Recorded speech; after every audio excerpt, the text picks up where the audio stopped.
So we are now joined by Virgil Texas and Matt Christman of Chapo Trap House. Welcome, guys. Thanks for having us. So there's so many things I want to ask you, but can you please explain that name? Well, it began because the show started as an informal discussion that me, my friend Will Menaker, and Felix Biederman, all of whom met online, had via Google Hangouts, just ripping YouTube links off of for audio, not even knowing how to edit them. Mm-hmm. And so the first episode we did was really just a trial. And at the end of it, he jokingly said we should call it that, sort of making it sound like a rap mixtape, you know, using hip-hop lingo and whatever. And we all thought that was funny. And then it got really popular almost immediately, and we were essentially stuck with it. But we're all kind of glad, as much as it is kind of nonsensical and silly, we're really glad we didn't think too hard about it, because then it would be something like the Politics Boys with a Z or something right. Very even more embarrassing. Do you understand his explanation? Not really. Okay, look, Chapo, is that a reference to El Chapo? Yeah. Okay, and how does that fit in with your What's overall... a trap house? Trap house is where you get drugs. I'm told. Obviously it's sort of the ironic. So is this a counterpoint. drug thing? The idea. Yeah, it's like the Are you promoting the drug culture? Is that the point of Chapo Trap House? We're fine with drugs in all their forms, but right. just okay. The contrast Isikoff wanted between to start with a point of consensus, right? The contrast between a bunch of now dorks talking about politics. Feels very Frost Nixon right now. Just about this is the hardest anyone's got at us about our name. But no, it's like we're just an ironic started. counterpoint between, you know, a name that sounds like a hip hop mixtape or something, and then a bunch of squeaky voice nerds talking about politics. Okay, so look, we're talking here in the second week of January in the aftermath of the news that President Trump has taken out Qasem Soleimani, the head of the Revolutionary Guard Quds Force. Are you guys celebrating the death of this enemy of America? I'm not. Virgil? I'm not either. I've been disassociating since the news, and I'm just now kind of putting myself back together. No, it seems like a disaster and horrible in every way. Very bad. Folks, we don't like to see it. Yeah, because I want to tease out your thinking here a little bit. Well, I mean, we shouldn't be there, I think, is our easy sort of slug answer, is that the United States presence in the Middle East is this attempt to be, you know, the arbiter of whatever is actually only at every point makes things worse, makes things more fraught. And then we, to explain the chaos we create, decide to blame people actually in the region, like Iran, for destabilization that is all of it comes directly from U.S. intervention. And so the idea that we're going to make anything safer by deepening military actions in the Middle East and doing something as radically destabilizing as attack the top military officer and diplomat for one of the biggest countries in the region is horrifying. Do you think that that the United States is the main destabilizing presence in the Middle East? I mean, obviously the Iraq War, a lot of people think had that effect. And how would you assess Iran as a destabilizing force? I mean, they're responding. That's the thing that I can't get over, is the idea every opportunity that Iran has taken to infiltrate themselves into countries from Iraq to Syria. None of these are all vacuums created by American military action and occupation and the chaos unleashed by that. And they actually live there. And it seems insane to me to be condemning a country for trying to stabilize their neighbors on their own terms, because who wouldn't do that when we are insisting on dictating the terms in the Middle East from 5,000 miles away. So just one follow-up question on that. So do you think that Iran has the right to pursue a nuclear weapon? I think, honestly, they have a moral responsibility to pursue and acquire a nuclear weapon, because at this point, it should be pretty clear that the only guarantee against U.S. military aggression is if you have a nuke. So they should get one as soon as they can. Well, I don't think that's a position that your candidate for president, Bernie Sanders, actually endorses. No, So what do you, Virgil? You're curiously silent through all this discussion. I You was have told nothing- this would be easy. Yeah. No, Matt, that was You were perfectly- misinformed. Matt was Yeah, a perfectly cromulent answer from Matt, but let me also answer it in this way and say, assessing what is an extrajudicial assassination, assessing whether this is a good or bad thing, I think you have to look at the person who conducted it. And one of the more horrifying things I've seen in the past few days was the president's explicit threat to bomb 52 military targets, cultural centers, places within the borders of Iran. Threatening and I would say an apocalyptic war crime. And I think that as that policy, which includes things like extrajudicial assassination, is a deep moral stain on all of us as Americans. And you would include Obama's drone war as well as part of that. Yes, I mean that's You consider all of those extrajudicial assassinations. Yes, I mean that is central to what I would call the show's critique. That is to what we are calling the left critique to the right. this amorphous group that sits to the left of the Democratic Party and is largely a reaction to the Obama administration when the Obama administration did not pan out how a lot of activists thought they would in 2008. I totally agree with that part of your analysis, which points to the precedent set by Obama in his drone wars that, can be traced directly from that to the action taken by President Trump. But there are distinctions that one can make. And you just invoked, the phrase, I think, apocalyptic conflagration in the Mideast as a result of Trump's threat to bomb Iranian cultural sites, which would unquestionably be a war crime. And which is why so many on the left and so many Democrats put as the top priority in 2020 getting rid of Donald Trump, if not through impeachment, through the ballot box. And they look at your candidate, Bernie Sanders, and conclude, no, he's not the guy that can do it. And if you look at the polls, you look at the polls, that's the one yardstick we have. Mason-Dixon poll just last week had Biden ahead of Trump in Florida and Virginia, two key states, and Sanders 4 or 5 points behind Trump. So if the goal here is first and foremost to get rid of the guy you just suggested is a war criminal, shouldn't the first priority be not electing Bernie Sanders, but electing a Democrat or nominating a Democrat who can beat Trump? Well, first of all, I reject your premise right there. Okay. But you don't know. Well, you cite one. We cite polls. Right. You cited a poll. Right. One Mason-Dixon poll, which, as I understand it, is an outlier from the past year of hypothetical matchups, Biden versus Trump, Sanders versus Trump, so on. Consistently, I will concede that Biden generally does the best here in these matchups, which generally is maybe 4 or 5 points in the popular vote ahead. We can haggle over how much that is.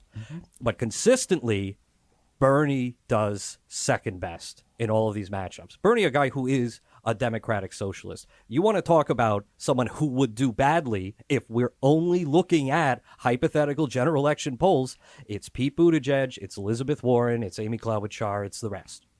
Yeah, Biden and Bernie are head and shoulders above any other Democrats in head-to-heads against Trump. A lot of that is name recognition, which should tell you that head-to-head matchups a year ahead of the poll of the election might not be that meaningful. Right. And if they're close, and they're close, I'm sorry. I mean, this is literally the first time I've heard of this. You're talking about 2 states, which, by the way, wouldn't have to win. Pretty key states. Well, he can win without Florida. If he wins Ohio and the Midwest, where Bernie would poll stronger than pretty much anybody else, you don't need to win Florida. But anyway, regardless of any of that, they are close enough that you cannot say, I'm going to take the demonstrably in public sundowning man. I'm sorry. We're not supposed to say this. It's not polite. You're not supposed to say what? That Biden is losing it.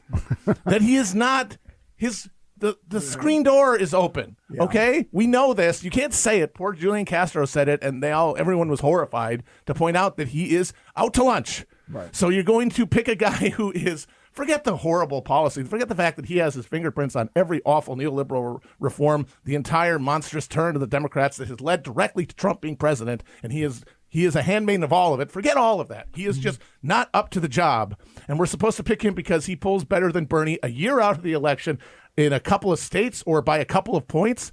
That, to me, is madness, and frankly conceals the fact that most people who say that aren't actually interested in electability. They just don't want a left-winger. I want to stay on the presidential election, but I want to actually go back to something you said before, Matt, which was pretty provocative. And I don't know, maybe Mark can move it up in the interview or something.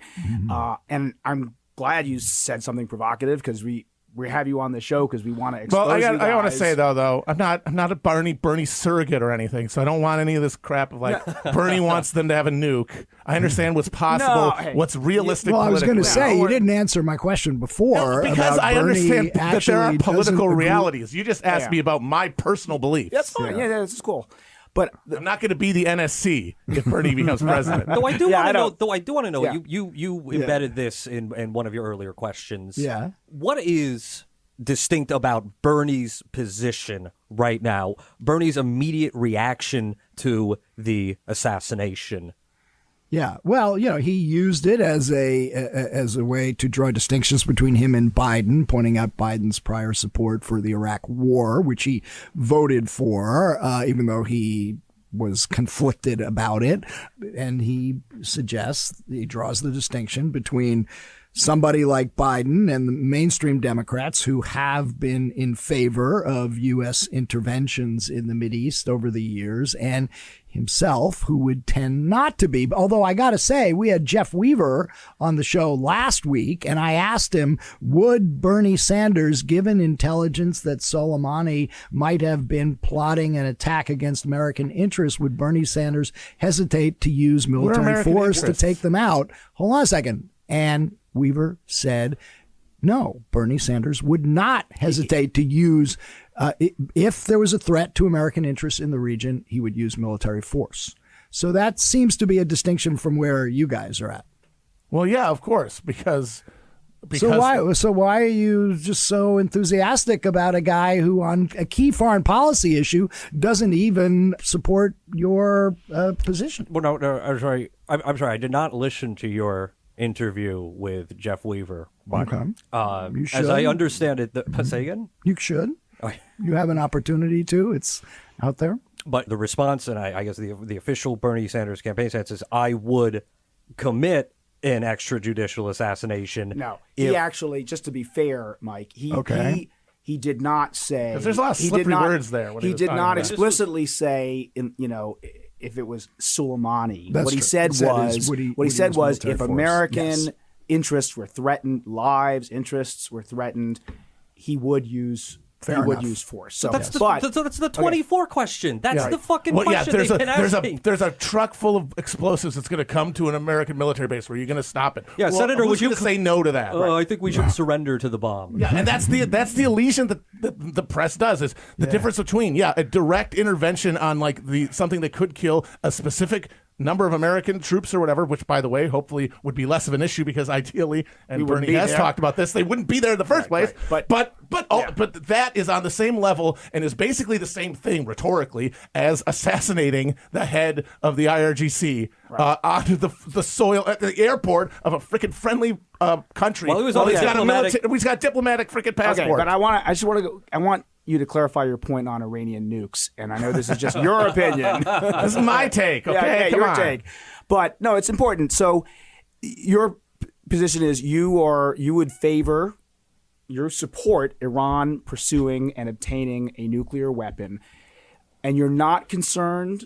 There's a question. You're not concerned. Well, first of all, the Iranians you think would be doing this purely for defensive purposes, A, and B, you're not concerned that they would use this, a nuclear weapon to threaten its neighbors, to threaten Israel, to maximize its influence in the region. You think it's entirely defensive? What I would prefer, ideally, is for Iran to not hit a nuke as part of a process where there is universal denuclearization. But how are we, especially as America's influence all over the world is challenged and declining, how are we supposed to maintain this idea that there's a club of nuclear countries that are responsible enough to get nukes and nobody else gets them?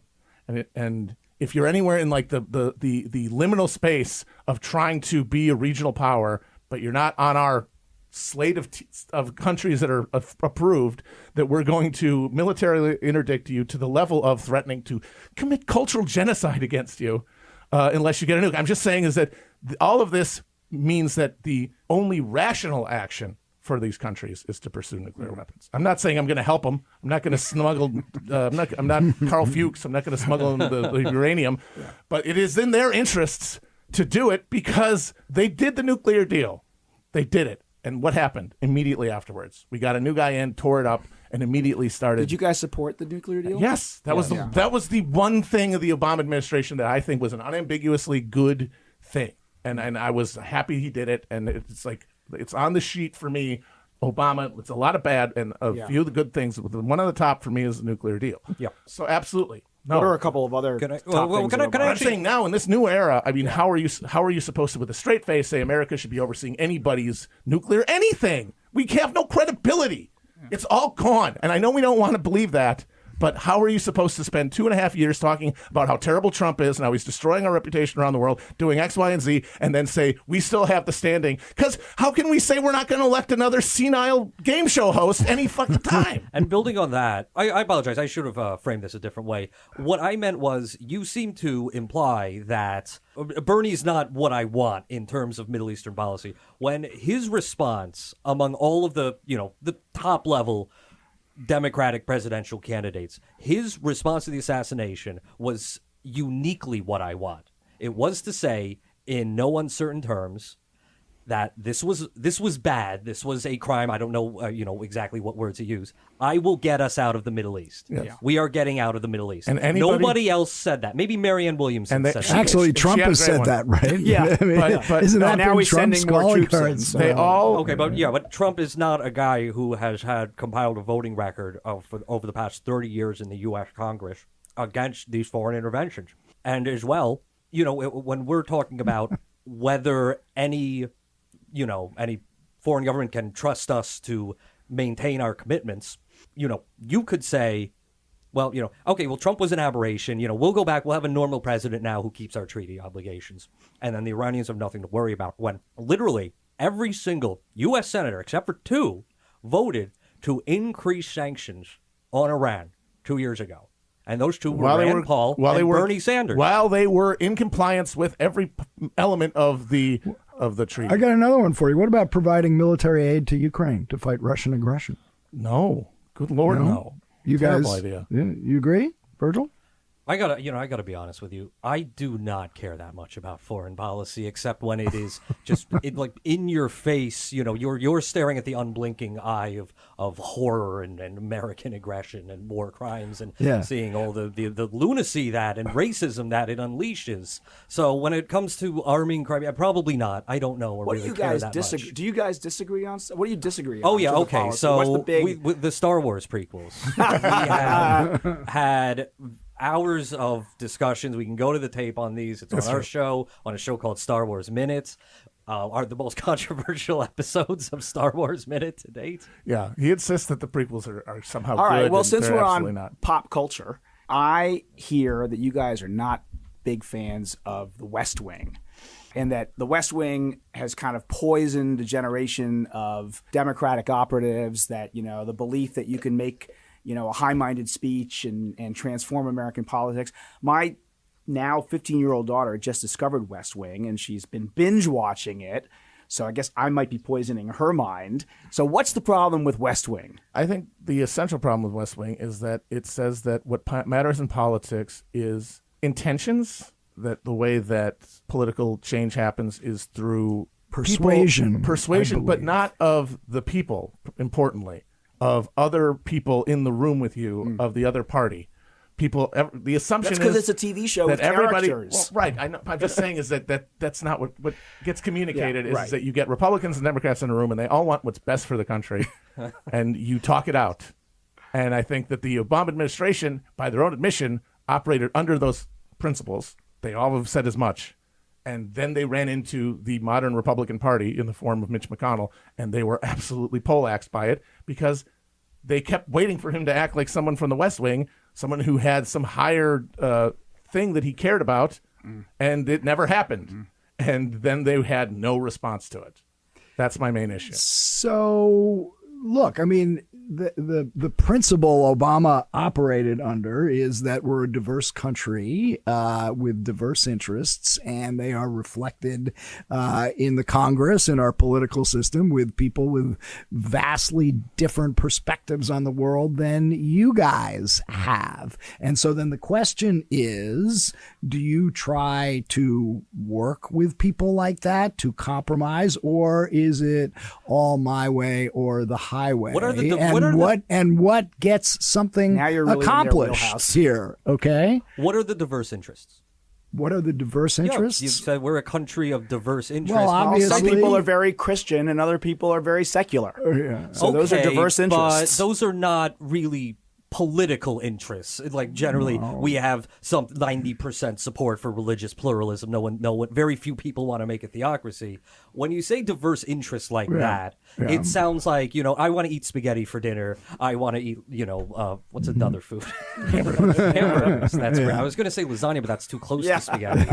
That's not very diverse interests. That sounds like we're close to That's a intra-party. consensus. Okay. Yeah. So when you say diverse interests, that's what you make it sound like. When I think of diverse interests, I think I own this fucking copper wire factory. I want to pollute this river. I want to dump fucking toxic waste in the poor people neighborhood. And then another interest might be, hey, I live in the poor people neighborhood. I don't want to die, please. Yeah. Well, look, I mean, there are perspectives that the free market system and capitalism is a better way of managing and of having an economy than state-run bureaucrats telling you and I what we should do or what health care we should have or whatever. Protectionism. I mean, that is, you may not agree, but there are people who legitimately have different philosophical perspectives on the best way for a good society than the ones that you do. And they've got some pretty powerful arguments in their favor by looking, for starters, at the performance of socialist systems over the many decades and their many failures. How about why doesn't Scandinavia ever count when these things are put out? How come the country that actually has money to begin with and socializes, as opposed to countries that are in the imperial Scandinavians have turned away from the democratic socialism that was its hallmark in the 50s and 60s. Well, see, hold on a minute though. They always see that's it. That's always what happens. It's like, what happens? Oh, they're not socialist anymore. Really, they're way more socialist than us. And if you said let's do what they're doing now, which is less socialist than it used to be, but it's still way more socialist than it is now. Even though that's an example of them not being socialist anymore, it's still too socialist for us, though. The thing that's not as socialist and therefore proof of capitalism's victory or whatever, it's still too socialist for us. It always will be. Because this has nothing to do with ideology. It has to do with Matt money. Brunig is fond of pointing out, Norway's sovereign wealth fund controls a much bigger chunk of its economy than Venezuela does. Yes, it's much more state-run. Yeah. Norway has a larger percentage of its economy under state control than Venezuela does. That's not, and they both have oil wealth at the basis of it, and that's just a fact. All right, you guys are Bernie guys. You're all in for Bernie. Let's look at the rest of the Democratic field and give us your sense of. I want to start with Buttigieg because someone told me that you guys don't really like Mayor Pete, and that you did one of you say that he might be a CIA asset? We've all said that, and his record is. What's he doing over there? What do you base that on? He was on vacation in Somalia? Yeah, he took a nice vacation to Somaliland. Had some conversations with a guy. You're serious about that? With a guy who, wait a minute, he took a vacation to Somaliland. Yeah, with a guy, and then which is not Somalia, by the way. Yes, it's a breakaway area. Yeah. Okay, and then he met with local leaders, like we all like to do on vacation in war zones. And he did it with a guy who he somehow co-wrote as a kid a New York Times op-ed with a guy whose entire resume is USAID, and he's literally in charge of it's the Agency for International Development. Yeah. It does have a stated public it also has purpose a of documented connection to the Central Right. Intelligence. And so Yeah, therefore, I think we run a prison there or something. There's like there is some. But wait a second, you So guys. does the Wait, I just want to. You guys are serious that you think, or is there some? I'm just saying it could, I don't know. Yes, How am I yeah, supposed I to don't know? know. Well, you No, said it. Well, you just throw this out there. Yeah, I mean, it you have sounds right. no Yeah, it evidence. sounds It looks, fucking it right. makes sense. Sounds right. And the thing is Oh my that God. like, even if he wasn't, his record and what he wants, might as and well his, be. It might as well be.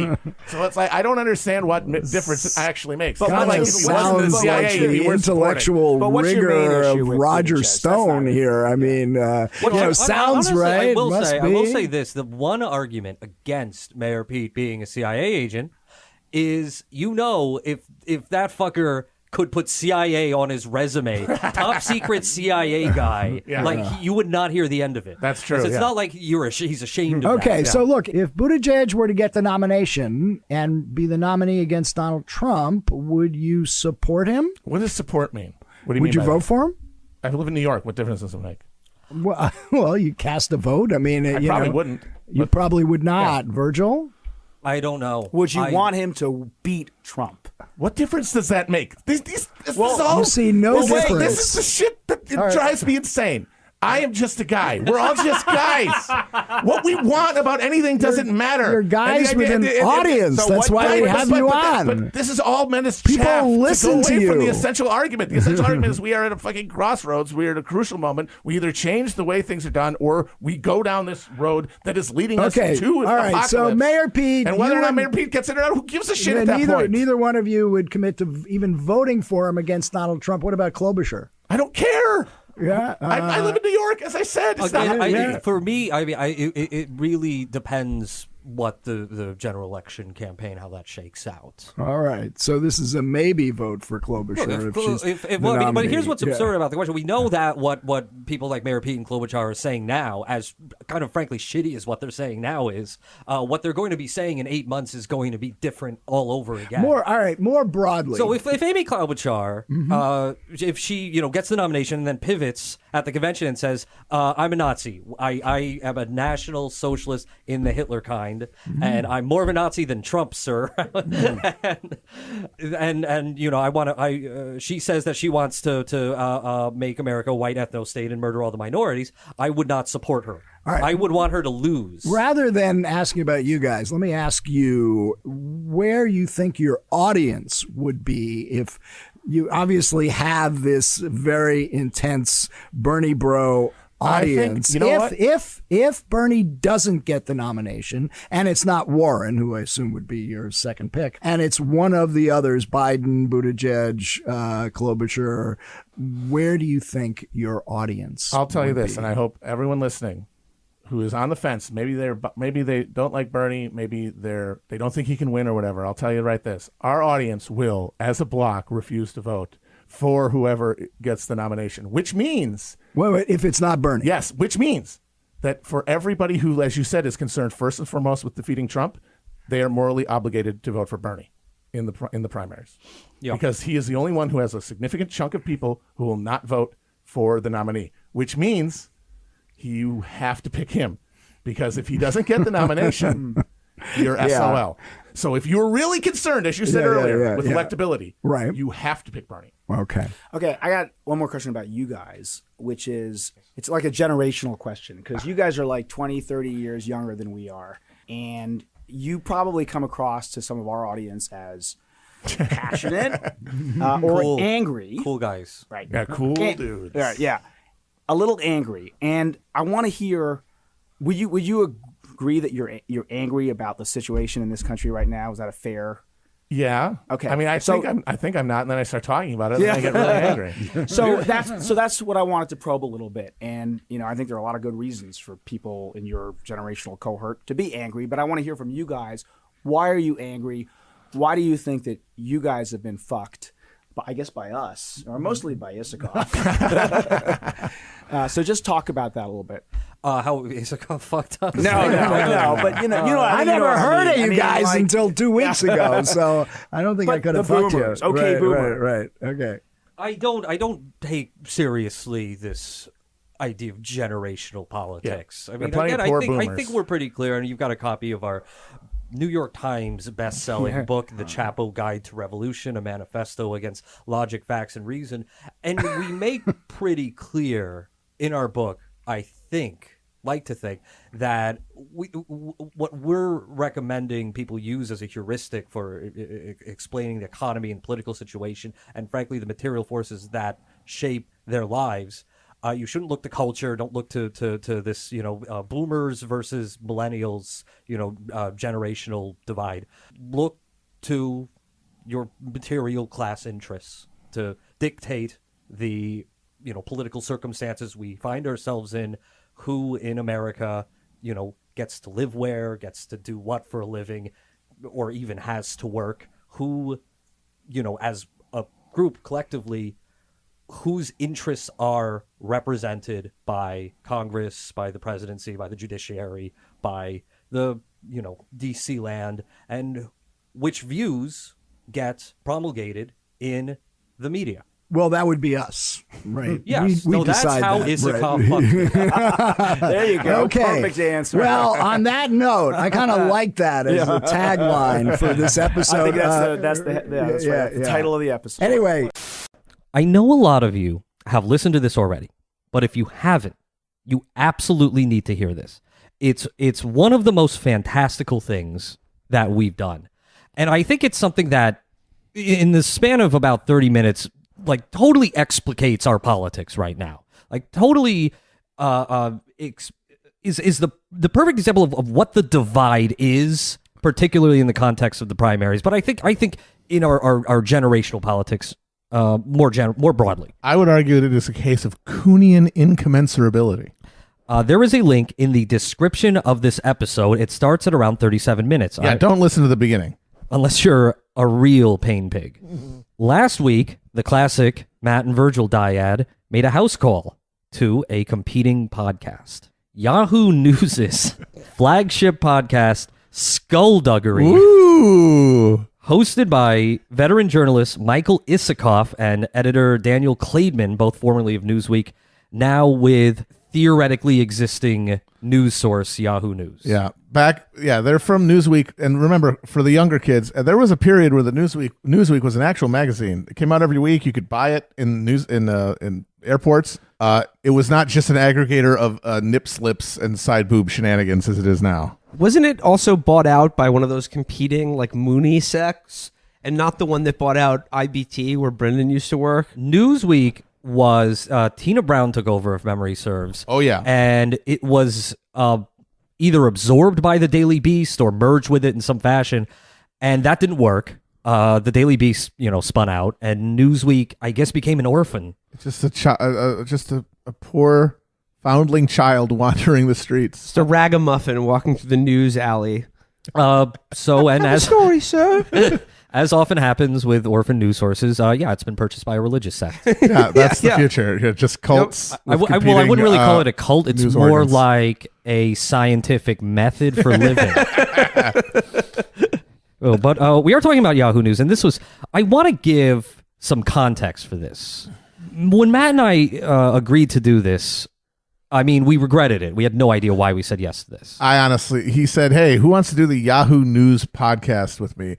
And I'm like, oh, that sounds kind of interesting. And then they wanted to do it before noon. And I was like, oh, God, kill me instead. See, I sympathize with you guys because I feel I have what's one of my New Year's resolutions is to say no more often. Like, I always say yes because I want to be like an agreeable, likable person. I want to help people out, do their podcast. But then, like, as the day of comes, I'm almost always just like, why did I agree to do this? Well, I think I really, really regret it. But when the offer came through to do Michael Isikoff's podcast, I was just like, no, that's okay. You guys can have this one. I think there's some value in leaving the mansion from time to time to, check in, see how the other podcasts are doing. Yeah. And that was what made it so funny for me because all I heard was, I didn't know anything else about it. All Virgil said was Yahoo News podcast. Didn't know the name, didn't know who was on it. And so we show up at the HuffPo building in Midtown, or it's like off Union Square, right? Yeah, in Manhattan, and we're ushered into one of those tech campus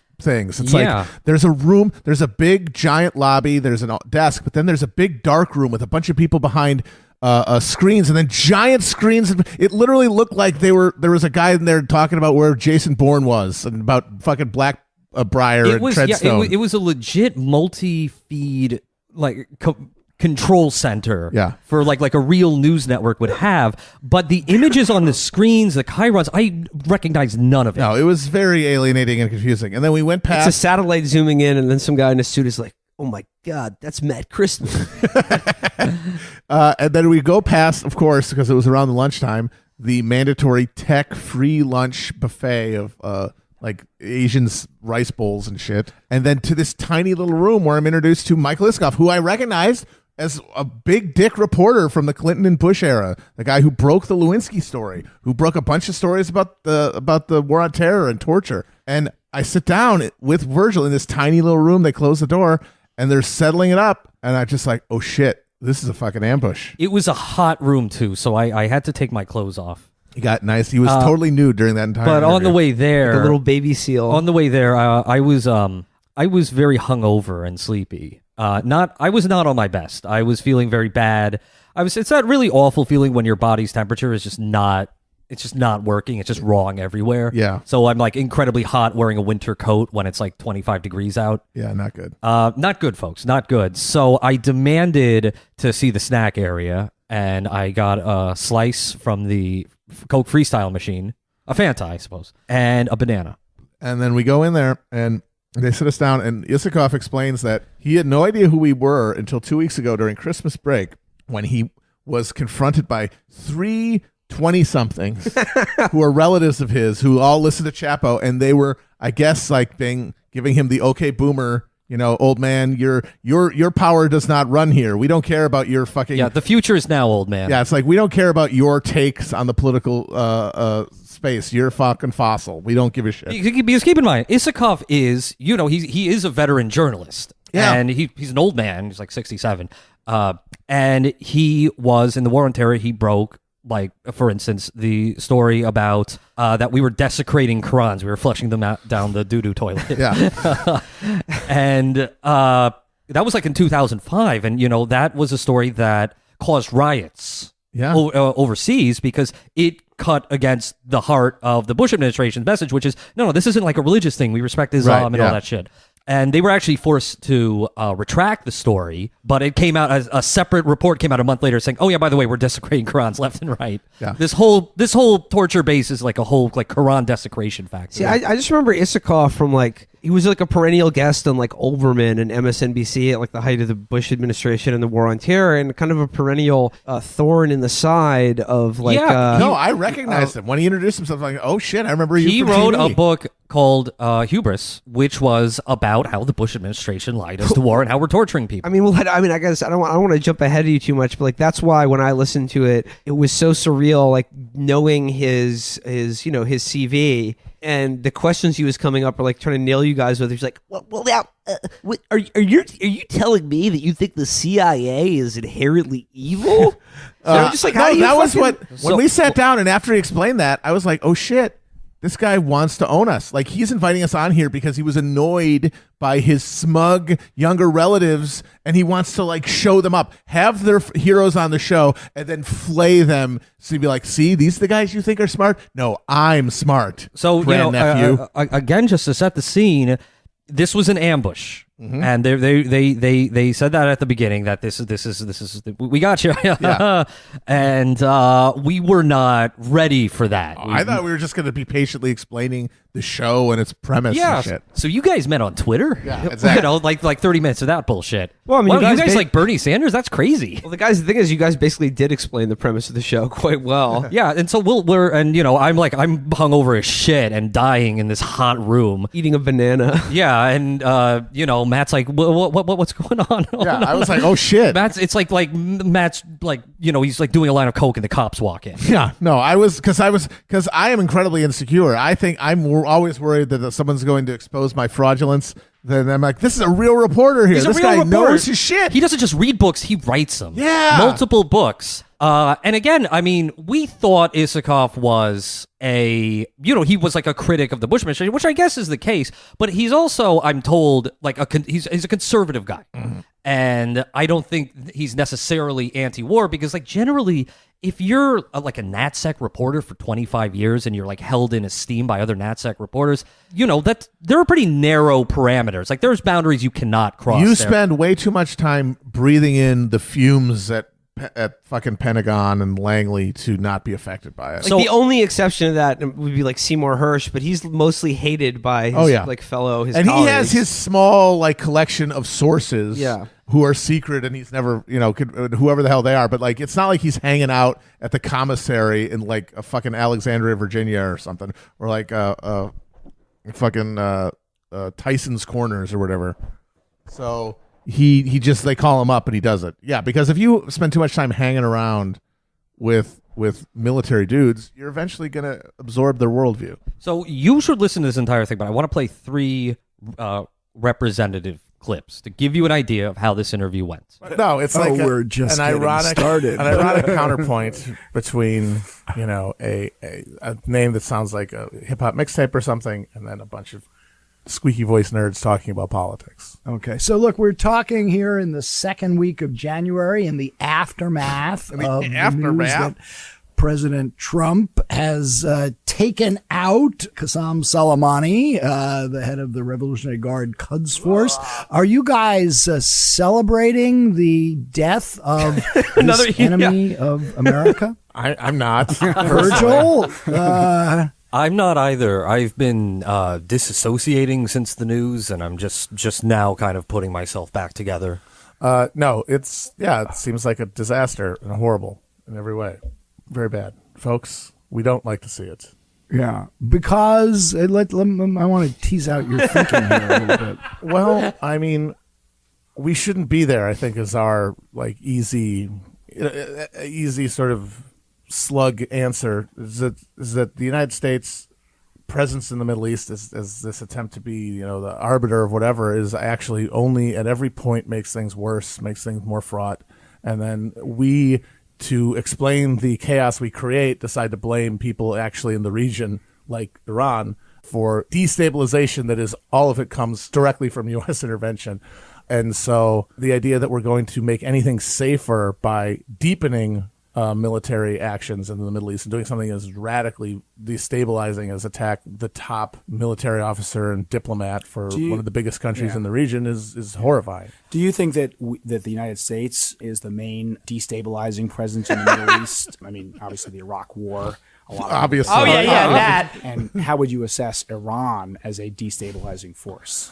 I mean, they're responding. That's the thing that I can't get over is the idea every opportunity that Iran has taken to infiltrate themselves into countries from Iraq to Syria. None of these are all vacuums created by American military action and occupation and the chaos unleashed by that. And they actually live there.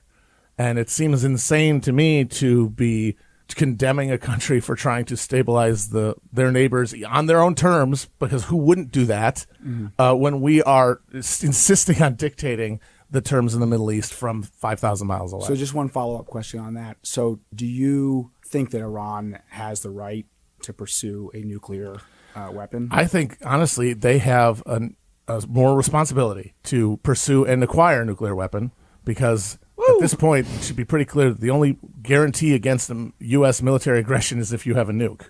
So they should get one as soon as they can.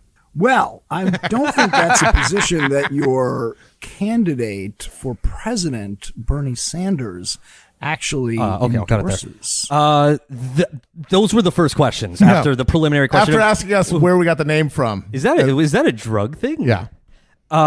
Which is baffling. Because again, Isikoff's a national security interest. He knows how the sausage is made. Yeah. And I thought these questions were just fucking with us. Because they're kind of delivering it in this smirky way the whole time. No, they had smug little smiles on their faces the entire time. I would like to say, though, that question, like, are you happy Soleimani is dead? That's literally something that Bill Mitchell put as a poll on his fucking Twitter page. The other thing that happened like a little bit after that clip you said is the other guy, not Isikoff, Klaidman. Yeah, the other guy, he was just like, well, like, you know, like are you concerned at all about like how Iran would like would use a nuclear weapon to like intimidate Israel?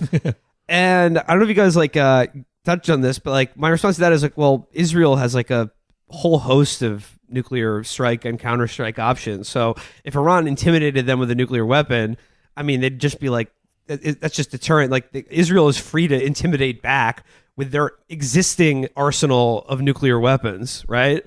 We're not supposed to talk about that, even though Bibi literally just let it slip the other day that they have nuclear weapons. So, you know, like as this is happening, I'm still kind of disassociating, and I'm just thinking, you know, what are they screwing with us? Is this, you know, like, are you playing devil's advocate here in the competing Beltway garage?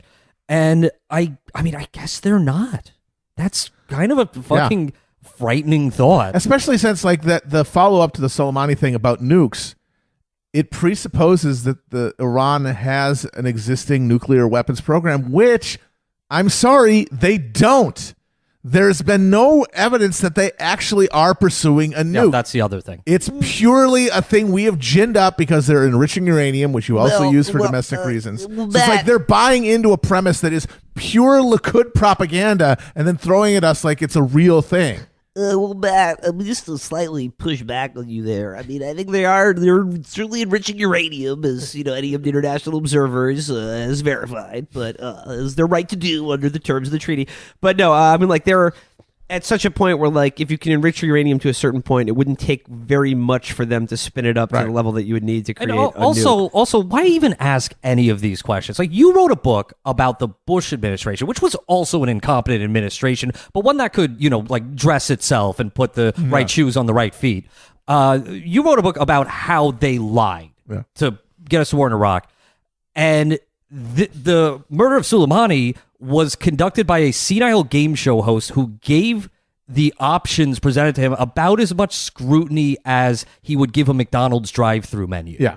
The fish delight, please. So why this interview literally happened days after that. Yeah. When things were still looking incredibly fucking dicey, and when it was just this miserable fucking experience of seeing, you know, like millions of MAGA hogs baying for the murder of millions of people that they never met, and Trump threatening war crimes, and to send this like tiny little hot box in the Yahoo News Center is and like just, you know, smirk and giggle about this is kind of appalling. Yeah. Oh, the reader. It's just so funny because I'm sure they imagine themselves to be these stalwart opponents of Trump, but as soon as the state pokes its head out, they're willing to fucking accept anything. I mean, the title of the episode we ended up being on is called "Is Trump Our OJ?"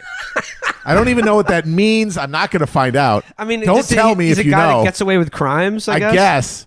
But it's like, you want OJ to? If OJ told you actually the killers of Nicole Brown Simpson and Ron Goldman were the Quds Force under the direction of Qasem Soleimani, are you going to believe him? I also that's funny. That's funny. I'm sure it is a reference. Like, you know, OJ is a guy who gets away with crimes and is on Twitter again. But like the crimes that they're like in this analogy, the crimes Trump are getting away with is like, you know, extorting the president of the Ukraine over Hunter Biden. Right. Whereas the crime that they're literally saying, "Are you celebrating?" is murder, which is what OJ got away with. Yes. I also want to know what's in front of us during this interview. Klaidman has a copy of our book, which I think he read. And like Klaidman, I think was more fair throughout the interview. It just seemed like his ambition was to like get us on the record at things. Isikoff, however, could not hold back his contempt, which is why you hear him in the interview go on these like these little tiny like West Wing rants throughout. Like, okay, he like definitely wants to have his version of an argument, which is we say something and then he gives us the real deal. Yeah. In front of him was the printout of our Wikipedia page. I didn't see that. And in front of me was a banana and only two beverages. So I did not. You were really. I'm fighting with one arm tied behind Virgil's my back. health bar is like halfway degraded. Yeah, and that's. You cannot take much more hit damage. Like that's bad pool in my opinion. Yeah. Like to limit me to a dual bev situation when I always tri-wheeled. So I want to play another clip here, which was also I think a question that exposed quite a bit about the ideas of these hosts. I hear that you guys are not big fans of the West Wing, and that the West Wing has kind of poisoned a generation of Democratic operatives, that, the belief that you can make, a high-minded speech and transform American politics. My now 15-year-old daughter just discovered West Wing, and she's been binge watching it. So I guess I might be poisoning her mind. So what's the problem with West Wing? I think the essential problem with West Wing is that it says that what matters in politics is intentions, that the way that political change happens is through Persuasion, but not of the people, importantly, of other people in the room with you, of the other party. People, the assumption That's because is it's a TV show that with everybody. characters. Well, right, I know, I'm just saying is that's not what gets communicated. Yeah, is right. that you get Republicans and Democrats in a room, and they all want what's best for the country, and you talk it out. And I think that the Obama administration, by their own admission, operated under those principles. They all have said as much. And then they ran into the modern Republican Party in the form of Mitch McConnell, and they were absolutely poleaxed by it because they kept waiting for him to act like someone from the West Wing, someone who had some higher thing that he cared about, and it never happened. And then they had no response to it. That's my main issue. So, look, I mean, the principle Obama operated under is that we're a diverse country with diverse interests, and they are reflected in the Congress, in our political system, with people with vastly different perspectives on the world than you guys have. And so then the question is, do you try to work with people like that to compromise, or is it all my way or the highway? What gets something Now you're really in their accomplished wheelhouse. here? Okay, What are the diverse interests? what are the diverse interests? Yeah, you said we're a country of diverse interests. Well, obviously, Some people are very Christian and other people are very secular. So those are Okay, diverse interests. But those are not really political interests. Like generally, we have some 90% support for religious pluralism. No one, very few people want to make a theocracy. When you say diverse interests like that, it sounds like, I want to eat spaghetti for dinner. I want to eat, what's another food? That's great. I was going to say lasagna, but that's too close to spaghetti.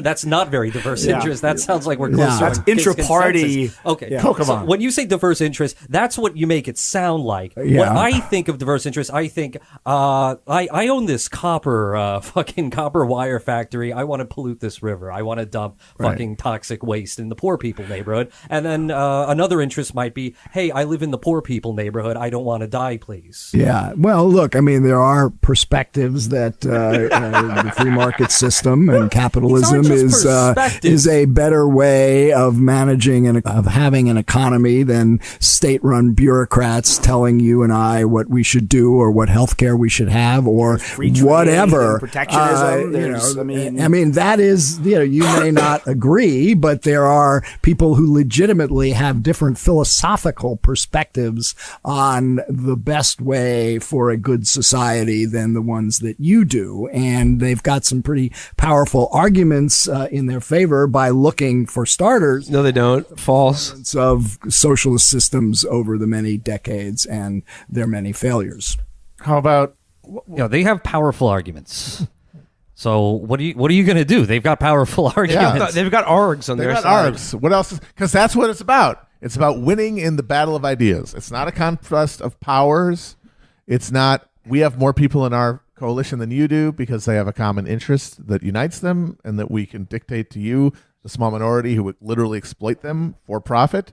No. I mean, It's a battle of ideas. First, we win the argument on Facebook against my racist brother-in-law. Then we win the argument at the Thanksgiving table against my ingrate Bernie bro nephews.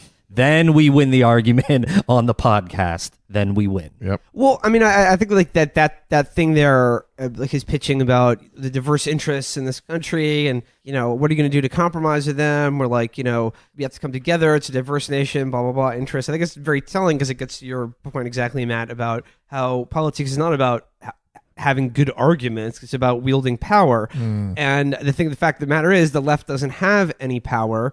So that when someone like you, articulates your vision of politics, then it becomes a question about like persuasion and articulating a point and winning an argument or compromising to get a portion of what you want. But this is fascinating because the Republicans control all three branches of government, and they like Isikoff and people like that. The terms of that debate are very different. Like the Republicans are never ever expected to like, oh, like how about we just have some abortion, you know, somewhere, or like how about like we only little abortion. Yeah, just have it like just like a half of the tax cut that we want. You know, it's just like they don't have to because they have the power. They have the power to impose, again, as a minority, to impose their will on the rest of us. So strangely, it's never incumbent on them to compromise their vision, or conversely, for the centrist Democrats or liberals to compromise with the left, broadly speaking. It's always to compromise with the right. I think it's because they view the right as a undifferentiated atavistic mass that cannot be reasoned with.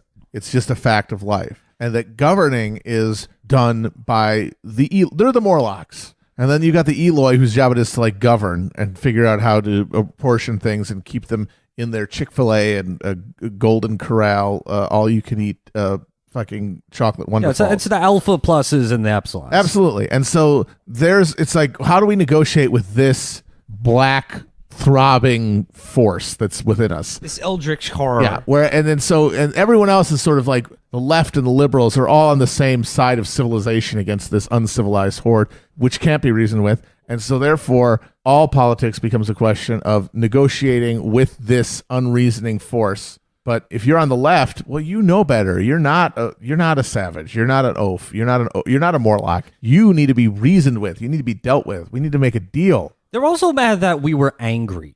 That was insane. When the guy asked, "Are you angry?"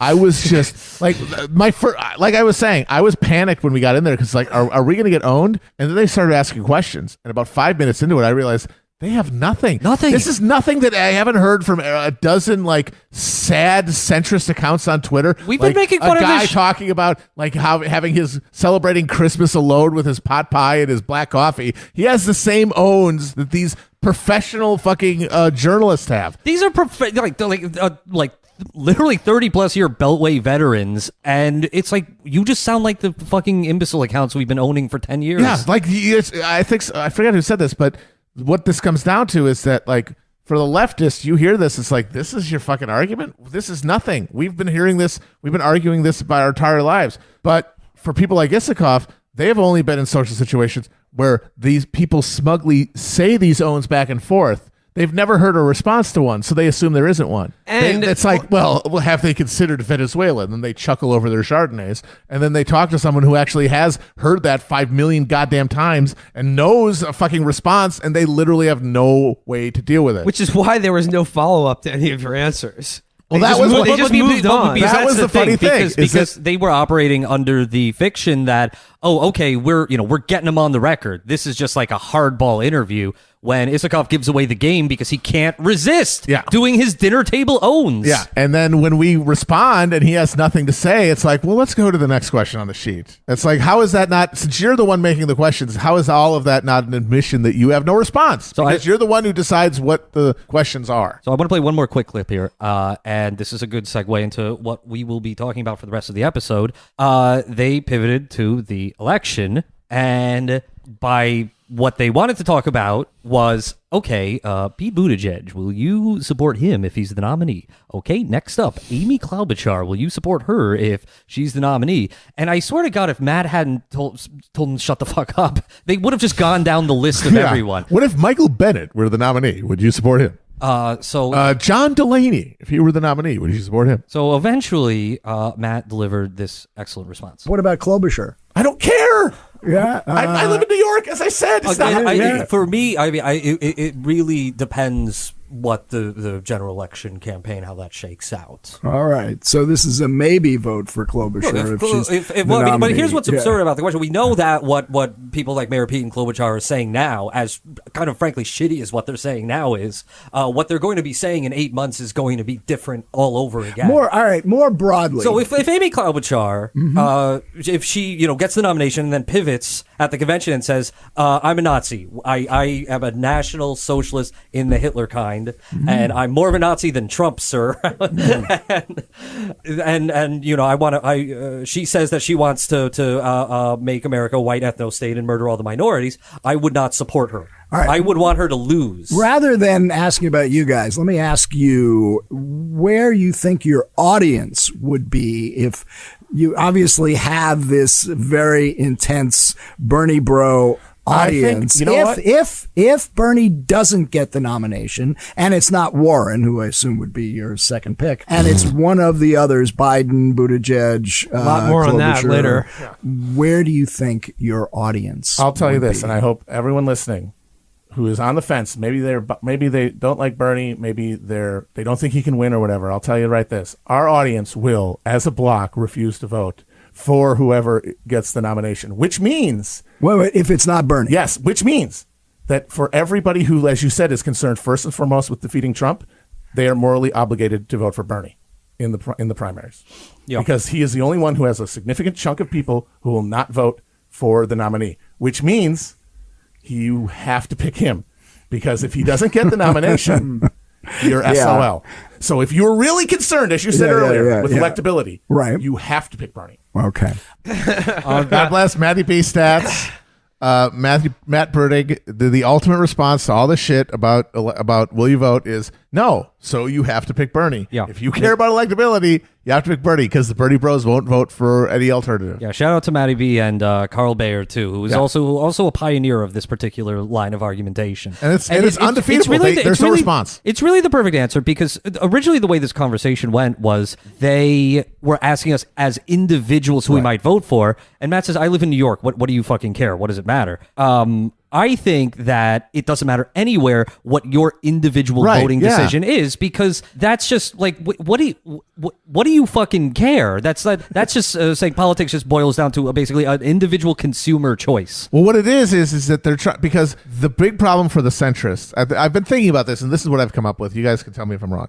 The big issue for the centrists is that they prize their moral high ground they have vis-a-vis the Republicans. It's their entire identity. And they are, one of the reasons they hate leftists so much is because leftists take the moral high ground from them, leaving them to have to say, like, look, you might have more these ideals, but I live in the real world, you fucking little pieces of shit. And one of the few ways that they can try to regain the high ground morally is to say, well, yes, the greater danger, as we would all agree, are these horrible Republicans, which means if you won't vote for whoever our nominee is, then you're a bad person. And it's purely about psychically feeling superior. But what they don't realize is that they have opened the door, and it's like, if you care about this hard-boiled shit about just winning at all costs, then guess what? The guy with the biggest group of voters who won't show up to vote for the nominee if it's not them, I'm sorry, he is the winner of any argument about electability. The other thing that I rolled around in my head was, again, it doesn't matter what I decide to do. I probably would, if the nominee is anyone but Bernie, I probably wouldn't make up my mind until Election Day, honestly. Yeah.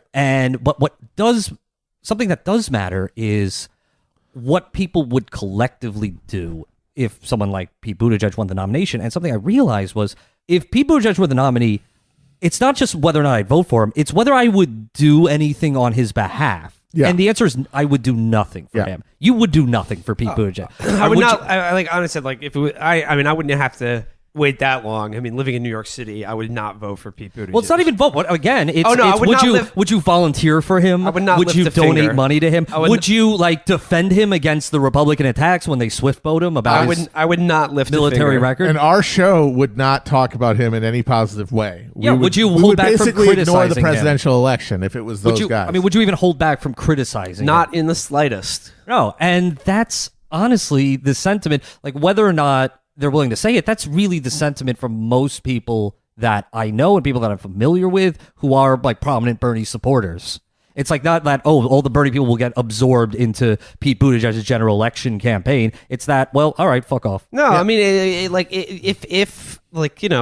if Bernie does not get the nomination, then it's no longer my problem. Absolutely. It's yours. It's not my race. It's like it's your problem now. Like, good luck. And the thing that they like to harp on, and the thing that they have used in the past, is always, well, look, we have to do the most to mitigate harm. Now that you don't have your nominee, we have to mitigate harm.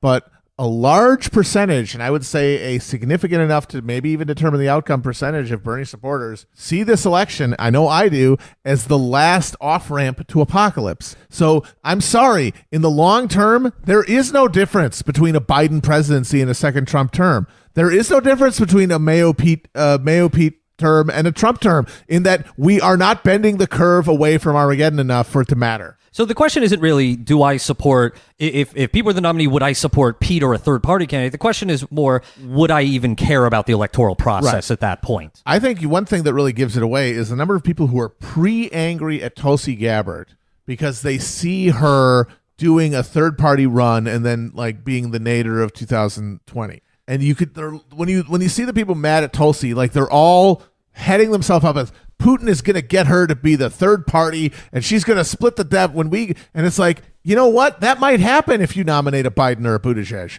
But guess what? You don't have to nominate a Biden or a Buttigieg. If Bernie's the nominee, there is basically a 0% chance that Tulsi runs some disaffected leftist third party candidacy. That's not going to happen. So I've been rolling this around in my head, which tack makes more sense to give the threat and essentially make the argument that, okay, you have to support Bernie if you want to beat Trump, because you've said that beating Trump is your only issue. It's not the most salient issue. It's the only issue, which means by definition, you do not care about anything else. You don't care about policy differences. You don't care about like who was the better health plan or whatever, who was the better vision for the country. Right. You don't even care who the fucking nominee is. You just want a meat sack that will beat Trump. Yep. And that means you have to support Bernie. It's true. If we make the argument that Bernie supporters as a block, a big chunk of them, will not vote for any other nominee. And let me finish this thought. And like that can backfire, I think, and just make people more pissed off, because that's essentially asking them to call their bluff and say, okay, either you do that or you concede that you're a liar and you're actually perfectly fine with 4 years of Trump, which most of them are, because here's the thing, you could not factually make that argument. I saw a recent opinion survey that asked supporters of the top 4 candidates, okay, if your guy doesn't win, will you support, whoever the nominee is? It's something like 10-15% of Biden supporters, 10-15% of people who just supporters will not support the ticket. That percentage for Bernie supporters, who will take their ball and go home, 4%, according to one survey. Like I would say, knowing our listeners to the extent that I do, I would imagine that like a good percentage of them will vote for Elizabeth Warren, or if you live in a swing state, just hold their nose and vote for the Democrat. But I think it gets to your point, Virgil. It's really more about, will I do anything actively to help this campaign or say anything nice about it? Will I fight for this thing? Will I fight for it to happen? Will I be really invested in the outcome? No, not really. I mean, again, like gun to my head, would I want a Democrat or Republican to win this election? Like, I guess I'll choose the Democrat. But like, to me, that's like not really like something I emotionally feel in my core. You know what I mean? And the thing is, like, it is about calling their bluff, because they're all bluffing. They're all bluffing. I think some voters aren't bluffing. I think a lot of voters do genuinely care about electability, and I think that's Biden's pitch. But among the pundit class who say they care about electability, I would say it's close to 100% are full of shit. Yeah, it's a gotcha, and for the reasons that I laid out, you should never take any of that seriously. And fortunately, the vast majority of voters do not care about any of this shit. Yeah, I saw a post from a guy I follow who said, one of the questions I didn't expect to get while canvassing for Bernie was, who the fuck is Bernie Sanders? And that's kind of where a lot of people are, because a lot of people are they're not paying attention. They're not listening to skullduggery. No. They're not listening to the Beltway wisdom. The vast majority of people make their decisions, as we've discussed before, 2 weeks out ahead of time.